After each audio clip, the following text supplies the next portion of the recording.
We're talking about real people's lives here. People struggling with mental health challenges deserve our compassion and support. They need access to quality care and resources that empower them to rebuild their lives. That's why it's deeply concerning that many individuals in mental health residential rehabilitation programs are trapped in a system that fails to meet their basic needs. They deserve better. Keypoint Health Services, like many providers, operates within a framework set by state guidelines. These guidelines dictate the Personal Needs Allowance, or PNA, provided to patients, a shockingly meager amount that barely covers the cost of necessities. It's not enough. This isn't about handouts, it's about fairness. It's about ensuring that individuals in these programs have a fighting chance at recovery. We can't expect people to focus on healing when they're constantly worried about how to afford basic necessities. This isn't just a problem for Keypoint. It's a systemic issue that demands our attention. We need to hold our state governments accountable for creating a system that prioritizes patient well-being over bureaucratic bottom lines. Our most vulnerable citizens deserve nothing less. Imagine trying to rebuild your life on less than $50 a week. That's the reality for many patients in residential mental health programs. The current PNA is a pittance, barely enough to cover essential toiletries, let alone phone calls, transportation, or even a cup of coffee. This isn't just inconvenient, it's dehumanizing. It reinforces feelings of helplessness and dependence. How can we expect individuals to develop the life skills necessary for independent living when they're denied the agency to make even the smallest purchases? This lack of financial freedom creates a vicious cycle. It hinders patients' ability to participate in therapy, engage in social activities, or even look for employment opportunities. It's a constant source of stress and anxiety, undermining the very goals of the rehabilitation program. This isn't care, it's deprivation. It's time we stop pretending that this system is working. We need to demand better for those who deserve our support. Look, I understand that Keypoint Health Services is operating within a flawed system, but that doesn't absolve them of responsibility. In fact, it makes their silence even more deafening. Where's the outrage? Where's the advocacy for their patients? It's not enough to simply follow the rules. Providers have a moral obligation to advocate for their patients' best interests. They witness firsthand the struggles caused by inadequate PNA. They see the impact on their patients' mental health and well-being. Why aren't they speaking out? Why aren't they demanding better from the state? Why aren't they joining the fight for a fair and just system? Silence is complicity. By remaining silent, Keypoint is implicitly condoning a system that perpetuates poverty and hinders recovery. They have a platform and a responsibility to use it.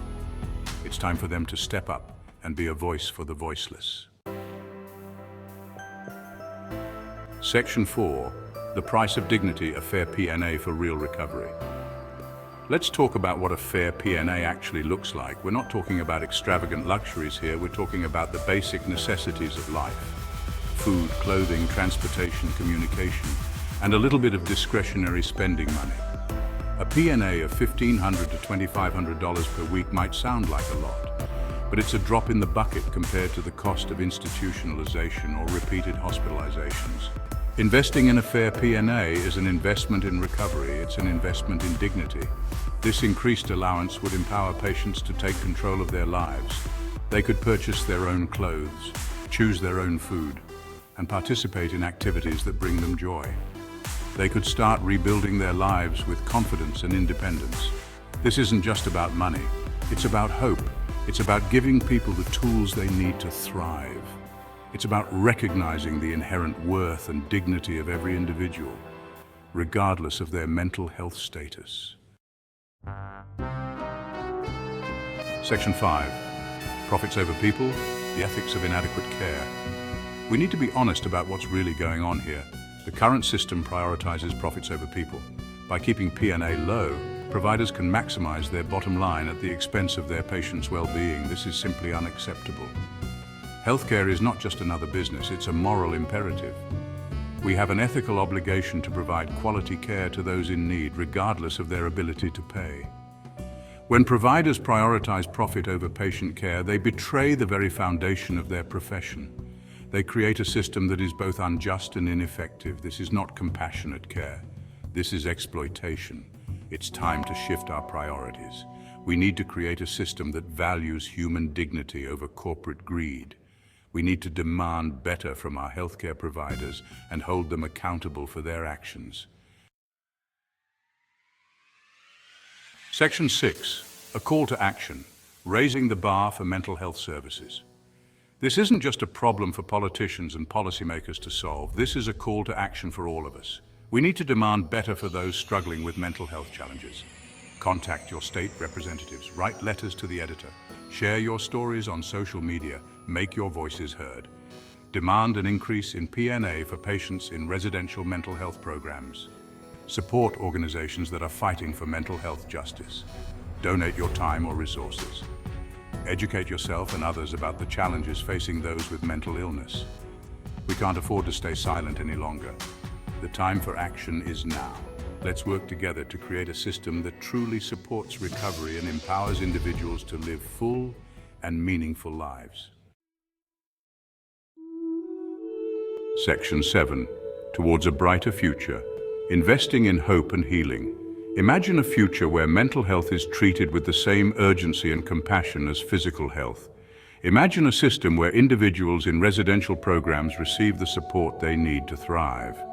Imagine a world where a diagnosis of mental illness is met with understanding, not stigma.